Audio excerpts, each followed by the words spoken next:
So, on the topic of husbands, I've just had husbands in my heart while you've been speaking, and I just get a sense that there's some husbands listening to this right now going, oh my gosh, everything that you have described sounds like my girl. Yeah.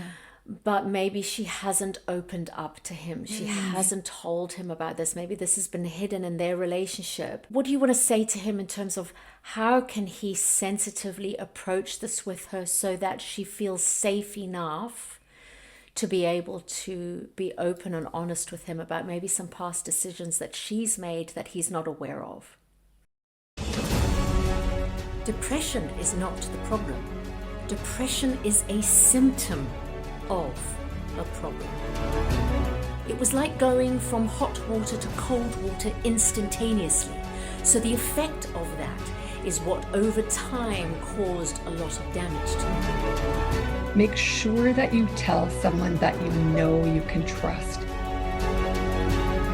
I know my songs and stories will bring healing in these days of fear and uncertainty.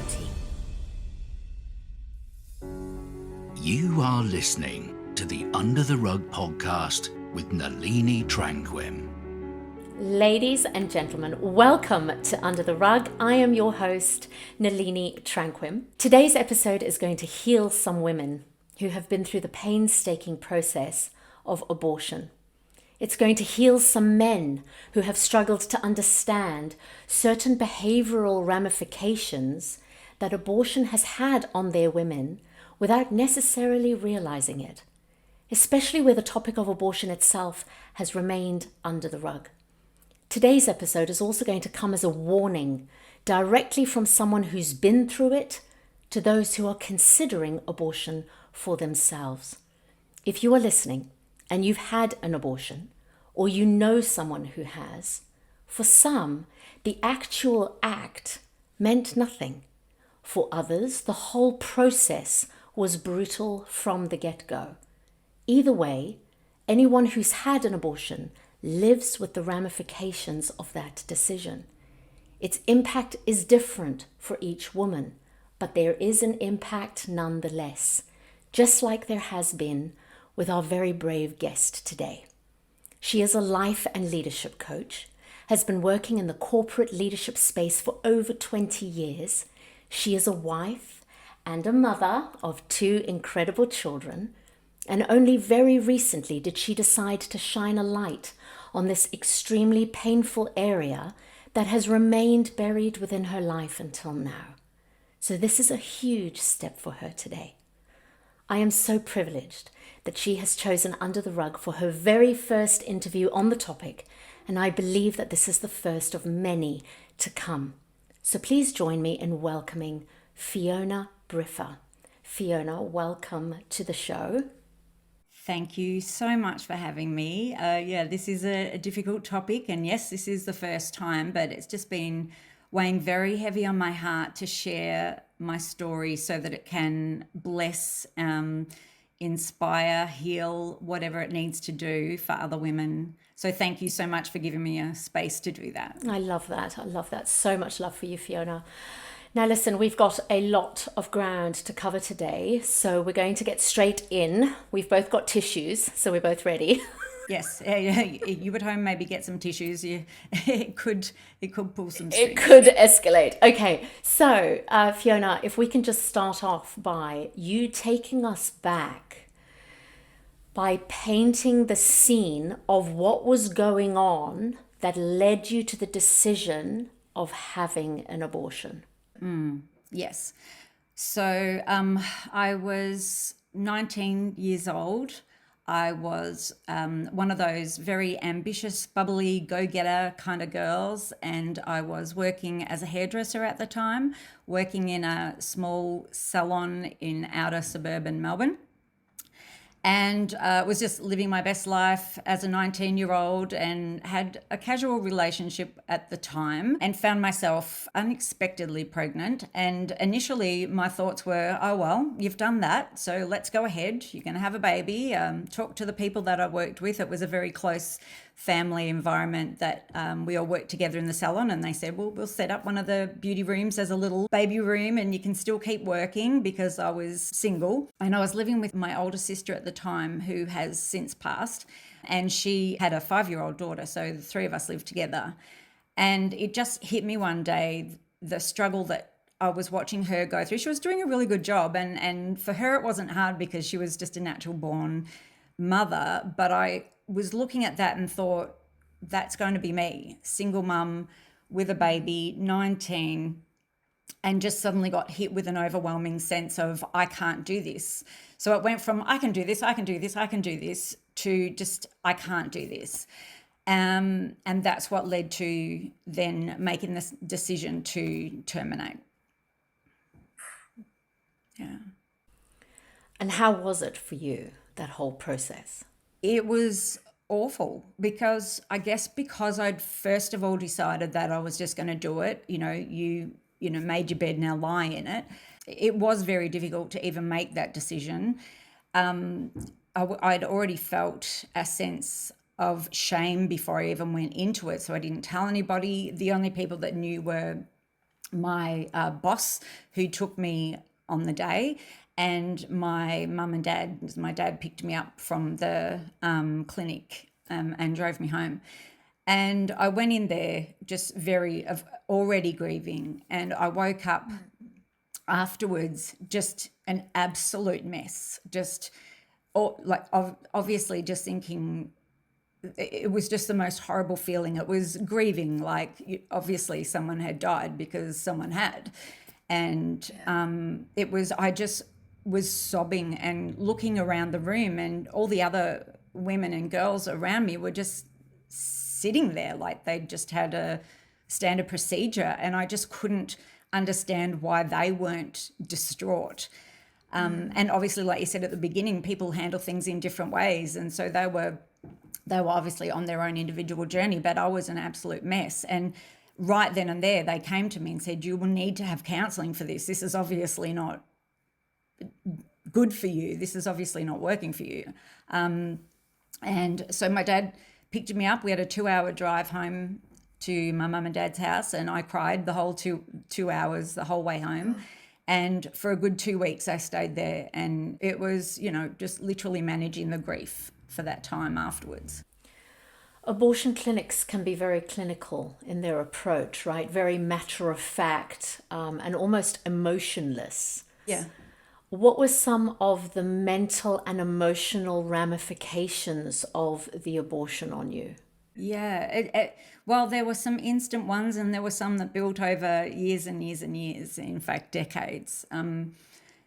The initial ones were just how easily it was all happening, how I don't want to use the word flippant, I guess just how it was being treated like going and having a tooth pulled out. And so it was just make the decision, go in, do it, go home. It obviously impacted me instantly at the time, but there were other things that were going on underneath and subconsciously that were building up over time that I wasn't aware of until, things would pop up in my life. Like, met a man, we got married, and we had our first baby.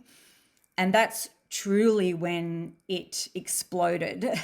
The reality of having the baby, the end result of the pregnancy that I had previously terminated, was such a huge reality check that it sent me into a very severe postnatal depression. It wasn't just that. Postnatal depression is an accumulation of a lot of different things, but one of the biggest things that arose during my 3 months of hospitalization with my baby in a mother and baby unit was overcoming the grief and having been through that process, because now I've got this little baby that I'm looking at. Yeah. And so there's this like, do you deserve this? What did you do? All of that, having the end result of what we really look lightly at. And I guess we look lightly at it to protect ourselves and save ourselves from the reality of what we're actually doing. And to sort of our brains are really good at protecting us from trauma and grief and things that are going to hurt us and upset us. And so we can, it can switch into protection mode. This is okay, this is nothing, but it'll come out eventually. This is the thing. Yes. Like it is physical, it is spiritual, it is emotional, it is mental, and emotional and mental. I'm talking about cognitively mental. Having to try to experience joy over the baby that I'd had, and the shame, I guess, and it was a really contrasting feeling, and the sadness for the one that I didn't. Yeah, and that was when it got hard. Yeah. You didn't just have one abortion, did you? No, that's the hard bit. It was a very different circumstance. I had my little boy, and then I had another baby and my little girl, two amazing, precious little angels that are big angels now. They're big kids.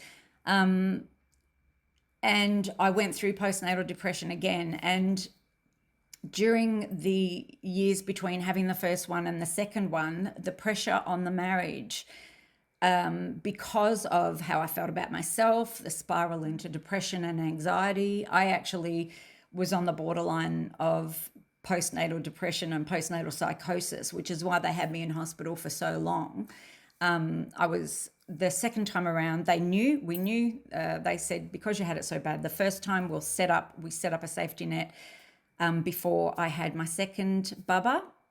And so I had a psychiatrist, I had doctors, like private doctors, all working together to make sure that I didn't go through the same thing that I went with the first one.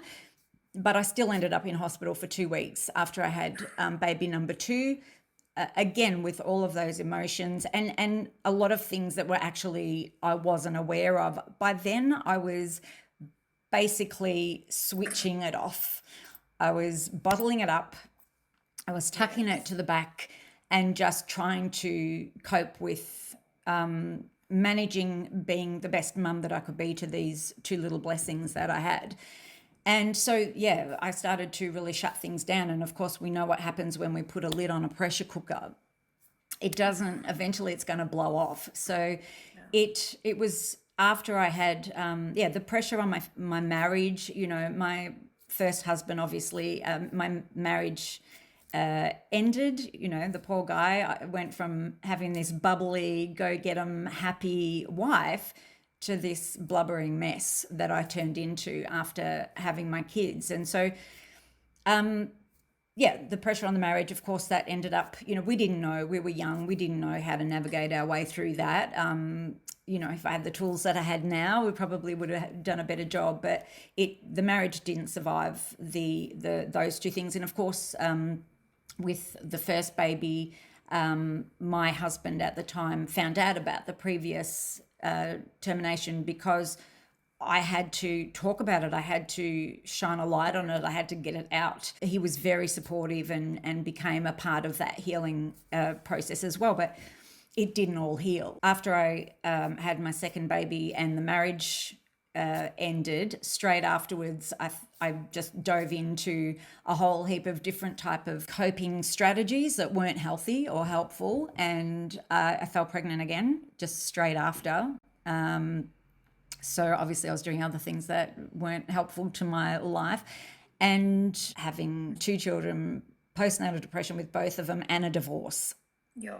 I would not add, and I'm thinking more of, I'm not doing this to you.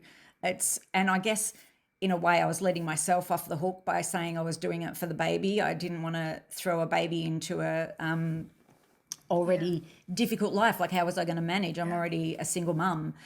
And so that was my second decision. But that one was very different. It was very different because my brain had just shut down by that stage, and it just went straight. I was obviously, I did grieve, but I can't honestly remember a lot about that. I can barely remember going in for it. I can barely remember my life at that time that had happened. So obviously my brain went full on into protection mode and shut it all down.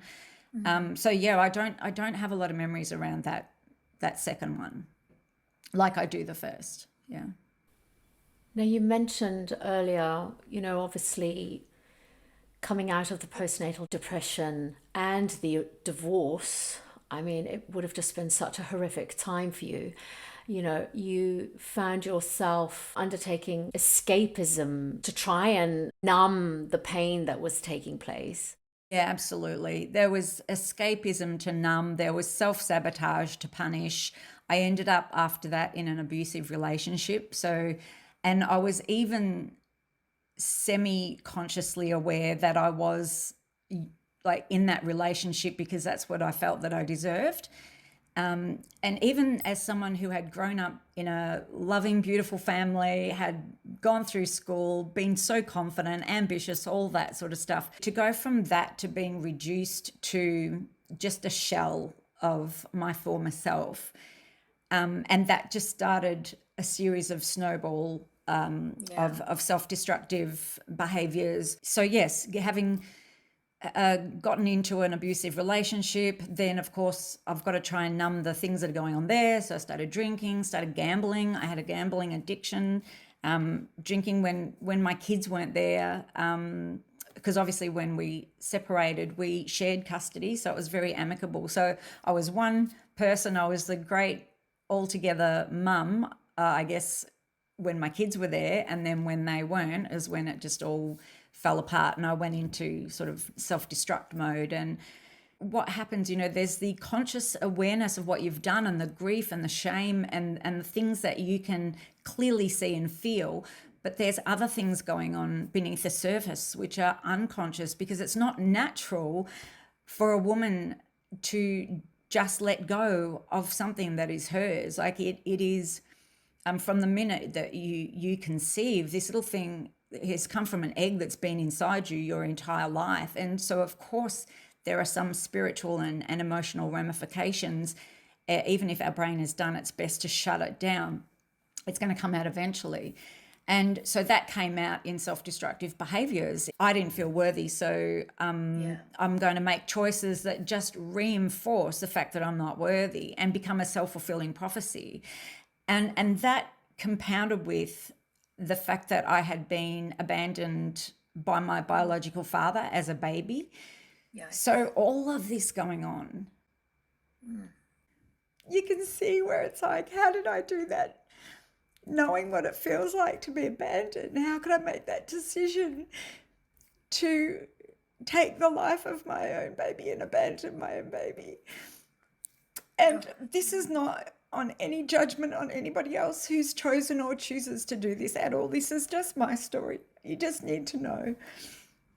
And so it really is like when you become, if you become a mother, or even just as a woman, it's built into us to protect the baby that we have, and going against that that instinct is going to impact, of course, whether we know it or not, because it is built into us. Like any mother that's ever had somebody do something bad to their child and they turn into that vicious mama bear.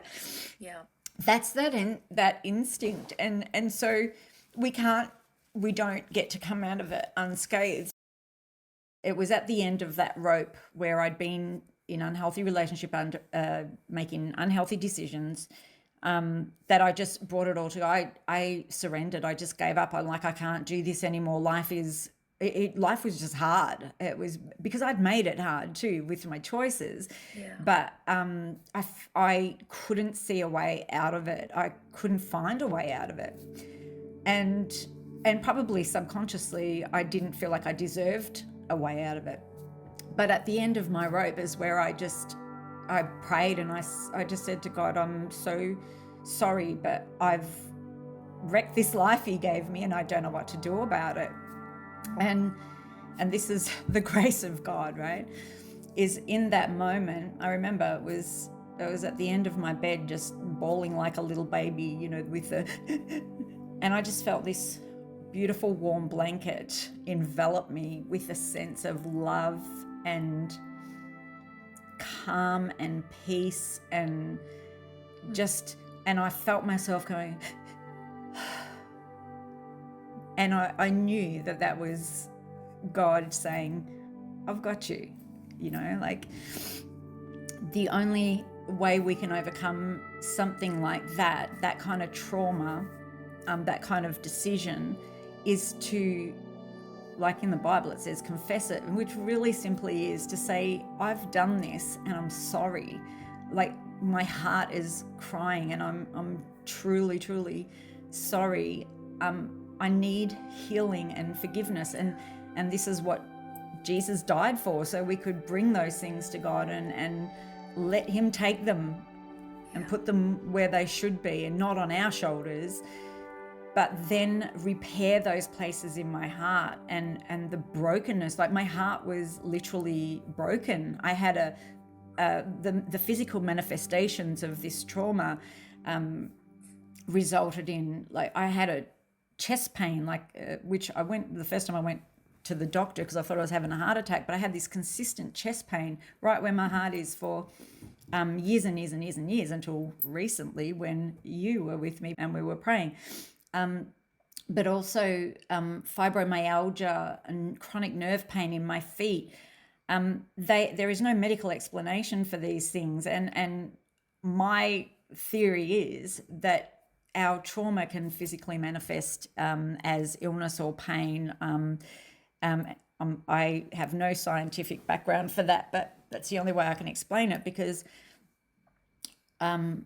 when you came to me with that prayer of confession, because I thought I dealt with it, but I did, but then I buried it again, and I hadn't, so I kind of half dealt with it and half not. But it wasn't until earlier this year when we brought it into the light and I handed it over to God in a real heartfelt confession. Like I needed to say it. I needed to say, I did the wrong thing. I took the life of my child, and that's the hardest thing that you will ever say in your life. It's still hard to say, because it's unnatural for a mummy. And then tell God, I need you to heal it. And instantly that pain in my chest went. I actually felt like a suction out of my chest, and it was gone. And it was only then that I actually felt free of it.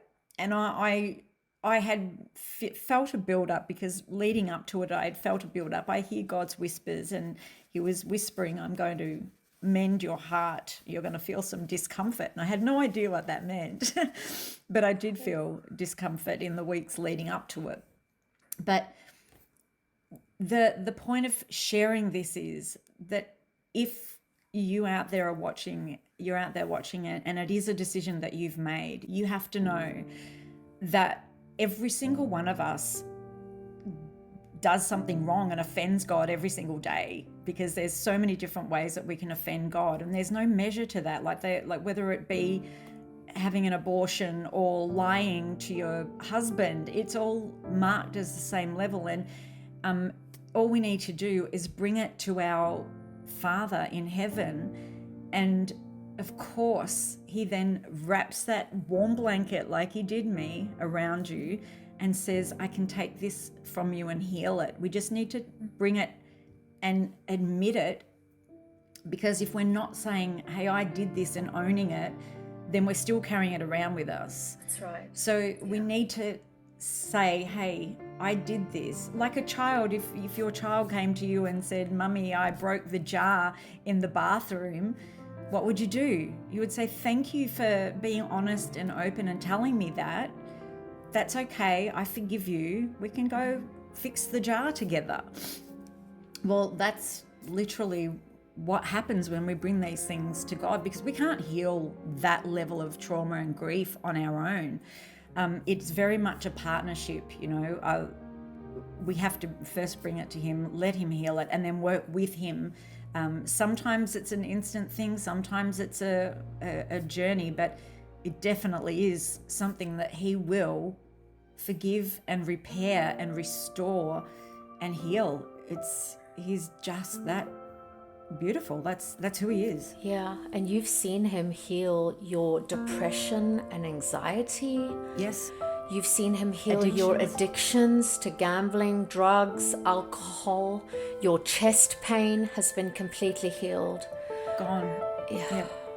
And that's the thing with the drinking and smoking. Don't forget, like, if anybody has tried to give up smoking, that's not easy. You've got to go through withdrawals and all that sort of stuff. This level of healing that God did for me is I just woke up one day and didn't want it anymore. And it was, I'm like, I don't understand what has happened. It's still after that, you've still got to keep making decisions because your brain has a habit of then wanting something. So we have to rewire our brain. So it's still like what in the Bible is called co-laboring. It's like we're partnering with God. So he is doing the healing while you're continuing to make the decisions, the helpful decisions for your life, and claiming his love, claiming the life that he wants you to have, that you are worthy of having simply because you are his child.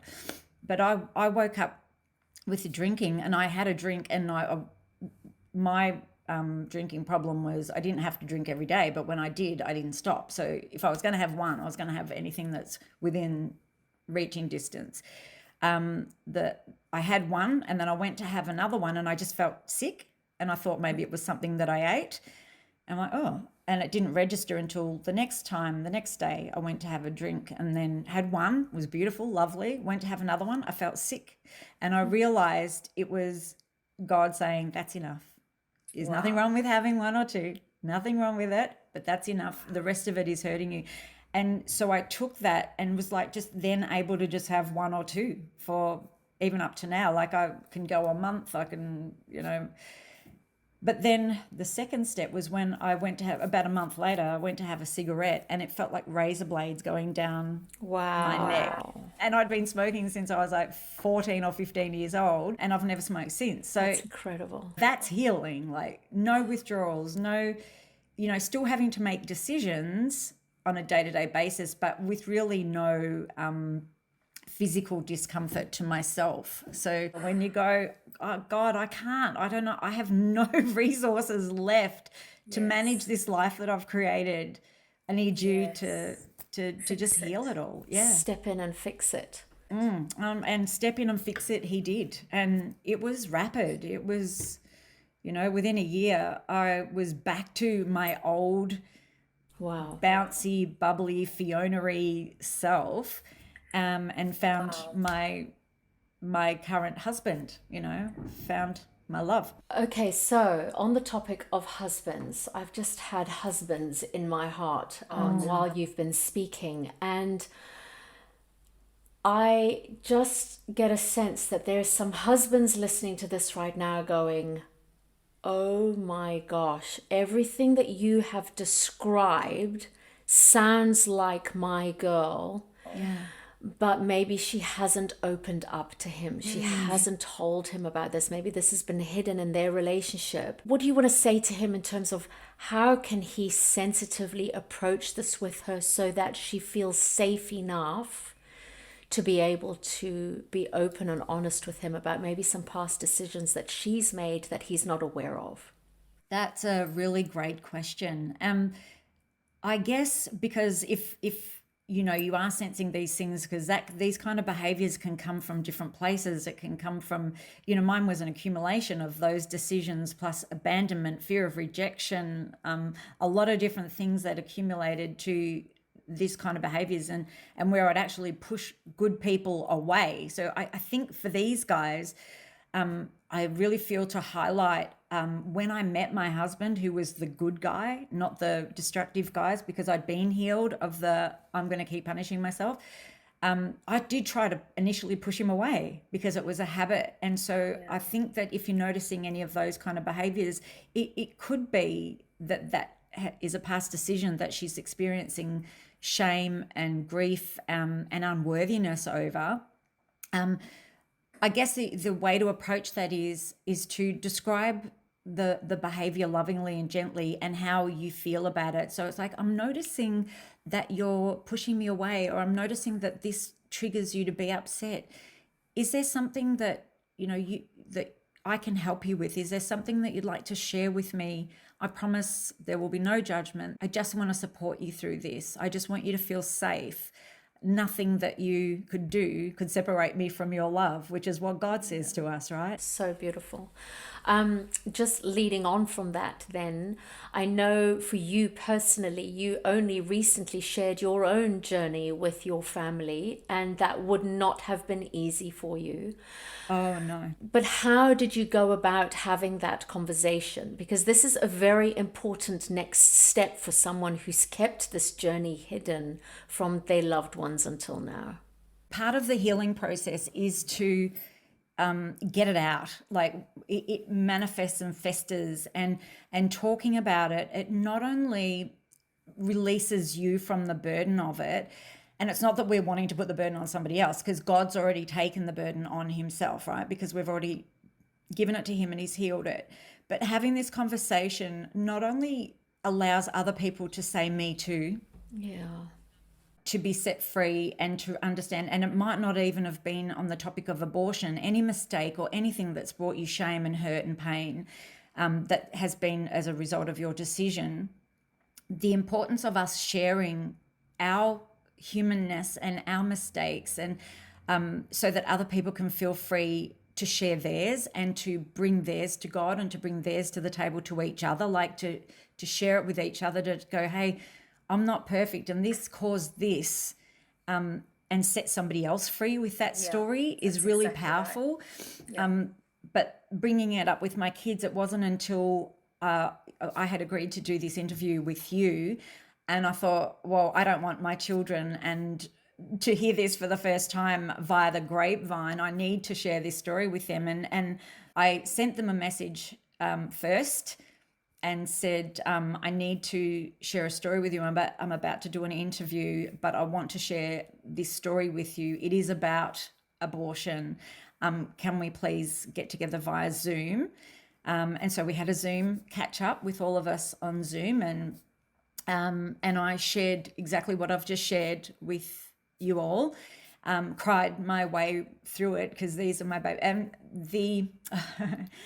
the kindness and compassion and grace that they showed me back, because I said, I'm so sorry, and they said, you've got nothing, you don't have to be sorry to us. And they said, you're so brave to share this story with other people so it'll help them. And so what I got from them was compassion and kindness and grace, and they were proud of me for and we're proud of our children, but nothing is more powerful than your child saying, I'm proud of you.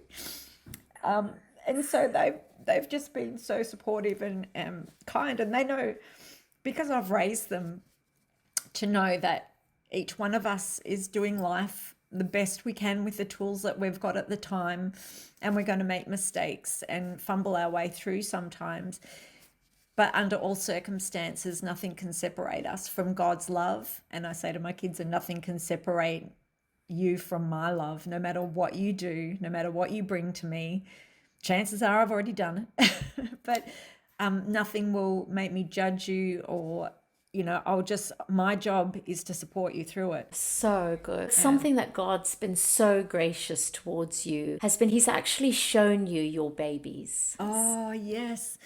That was when I knew it was time to talk about it. So I have these little prayer times in the morning, and I don't know if you think this is weird, or some of you will understand what I'm talking about and some of you will think I'm a weirdo, but that's okay. But I close my eyes and I meditate, and I just get together and I visualize myself. Sometimes I'm sitting on a swing with Jesus and we're both facing opposite ways, facing each other on this big wooden swing and swinging. And sometimes he'll take me for a walk. Sometimes I'm seeing my sister in heaven, my grandma. I'm closing my eyes because I'm taking myself there. And I can just see my family that has passed over, and they're there like just waiting for me. And this one time I was seeing my sister and my grandma, my nana and my pa, my granddad. And we were just like looking at, it's like you're looking at them through the window and they're like living their best life.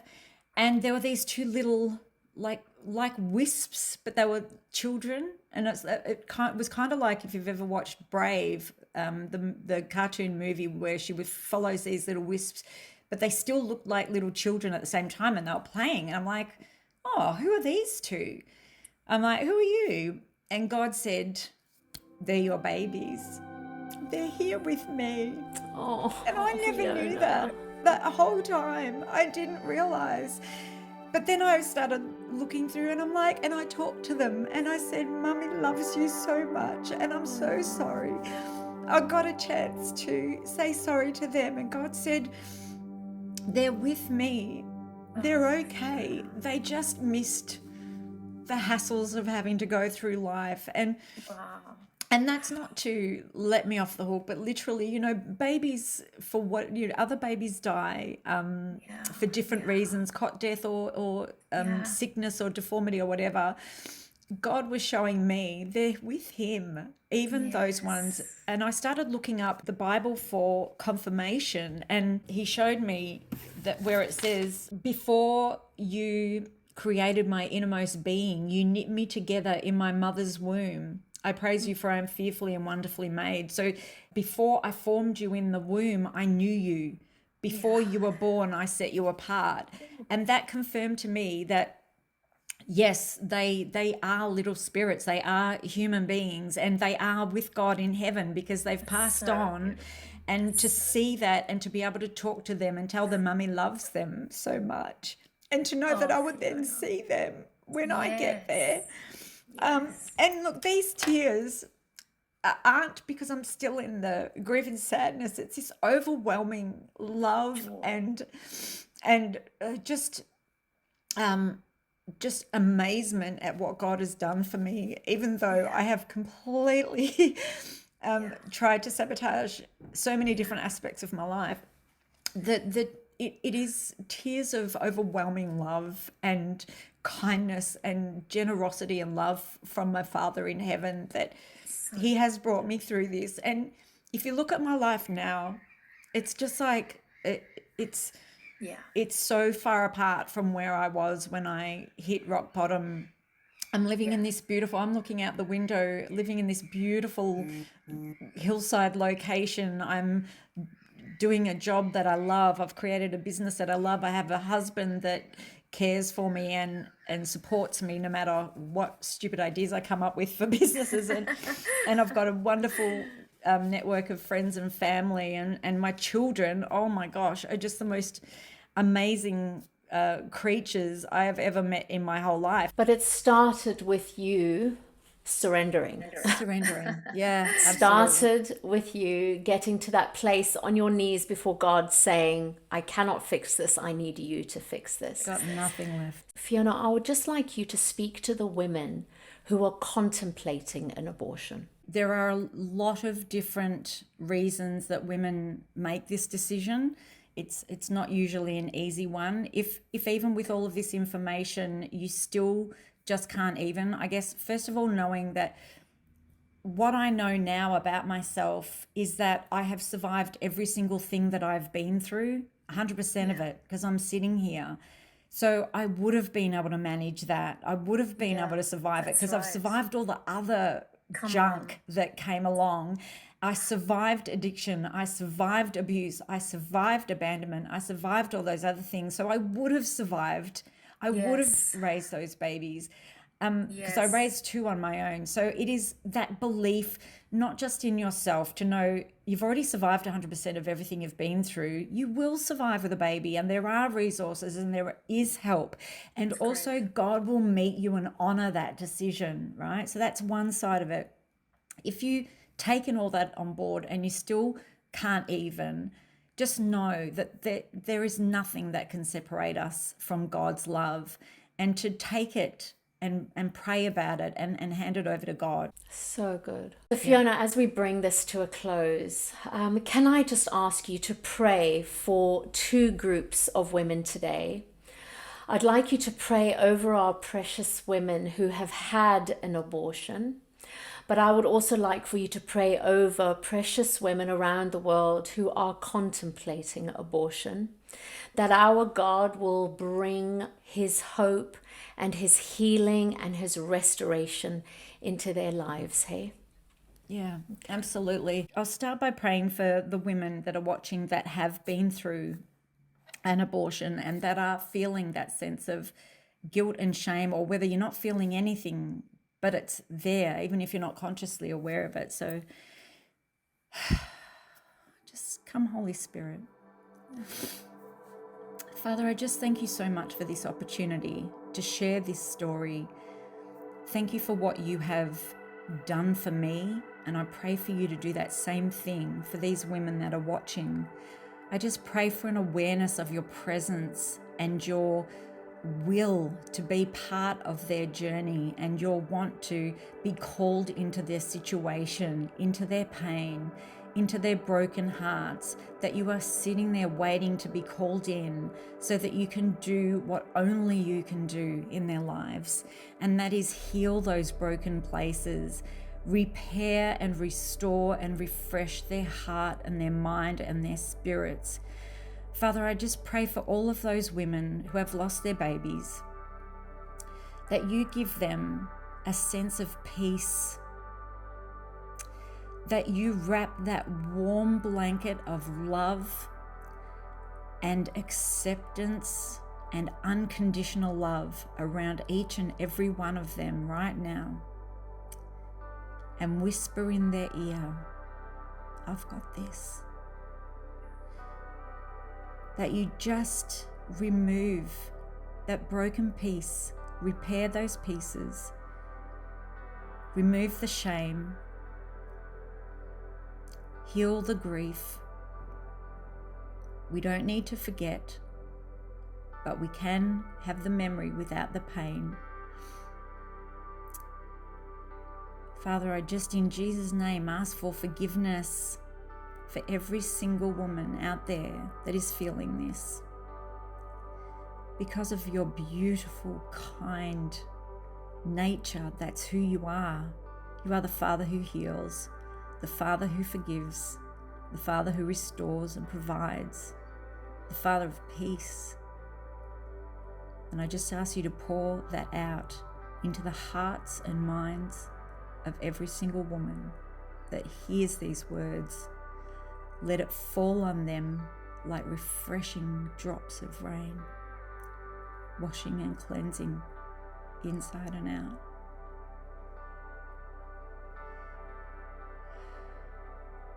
Father, for those women who will face that decision, I just ask for you to give them wisdom and understanding, strength to make the decision, whichever way it goes. Father, guide them with your light. Show them that they can do anything through you who strengthens them. Comfort them if they still don't have the strength to make a different decision. Be with them. Hold their hand the whole way through the decision-making process and afterwards as well, Lord. You are there, Father.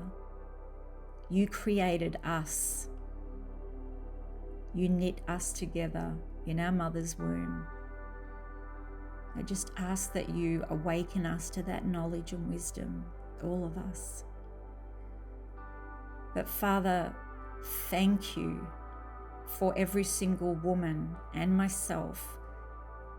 Thank you that there is nothing that can separate us from your love, no decision that we can make that will ever stop your unconditional love. There is nothing that you can't heal. There is nothing that you can't cover with peace, kindness, and nothing you can't restore back to joy. You give us joy, beauty for ashes. So Father, I just pray that over every single woman and the men out there, the men that might have been robbed of the decision of being part of the decision.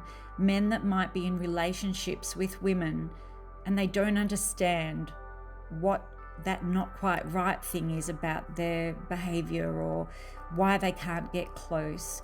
Give them wisdom to understand.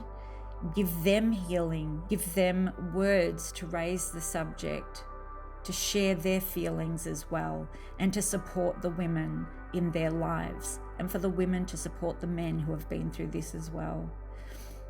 Father, we are all in this together, and you are the head of it all.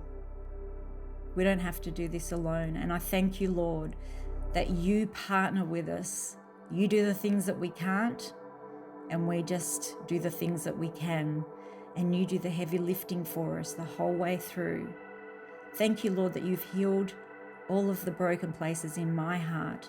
And thank you for the healing that you are about to do, whether it be the healing of the grief or the broken places or the behaviors that have come after it, the destructive choices, the addictions, the depression, the anxiety, the things that come after the decision. Father, I ask that you just restore all of that in these women. In the name of Jesus, just put your hand on their head right now and set them free. In Jesus' precious name. Amen. Fiona, thank you so much for coming on the show today and sharing your story. My pleasure. Ladies and gentlemen, whether you believe in God or not, the fact of the matter is we are made up of body, which is our physical component, soul, our mind, our will, and our emotions, and spirit, the part of us that connects us with our Maker. God created us to have fellowship with Him, for us to walk and talk with Him, grow in our understanding of who He is, and in doing so, gain a clearer understanding of who we are. Unfortunately, there is a very real enemy that scours the earth looking for unsuspecting victims to destroy and also to distort our view of God. The enemy uses traumatic situations that leads to heartache, disappointment, bitterness, resentment, guilt, and shame to convince us that God is an evil God, because if He was a loving God, He wouldn't allow any of these horrible things to happen to you. But we forget that we are not robots. When we were created within our mama's wombs, we were given free will to choose for ourselves. Sadly, some of us are victims to the choices that others have made, choices that have devastatingly impacted our lives. And I am sorry for that. I too have experienced the brutality of someone else's horrific behavior towards me. And while you don't have the power to control other people's actions, you do hold the power to control your own. And we will all give an account one day of our own actions. Well, it is my prayer that you choose life for yourself and for everyone in your world. Fiona is not the woman that she is today by choosing a victim mentality. She had to fight to get herself back up. She has now positioned herself around people who are a positive influence in her life. She is seeking God for herself, and He is restoring her fully to the original master plan that He had for her life all along when He first formed her. And He wants to do the same for you if you just let Him. If today has unearthed some stuff that has maybe been buried under the rug in your life until now, then please do not hesitate to reach out. That's why we are here, okay? info@NaliniTranquim.com. I'll also be sure to include all of Fiona's links and resources in the show notes. She has an incredible book. She hosts retreats. I want you to follow her, okay? She's going to be a good influence in your life. I love you. I will talk to you soon. Thank you for listening to the Under the Rug podcast with Nalini Tranquim.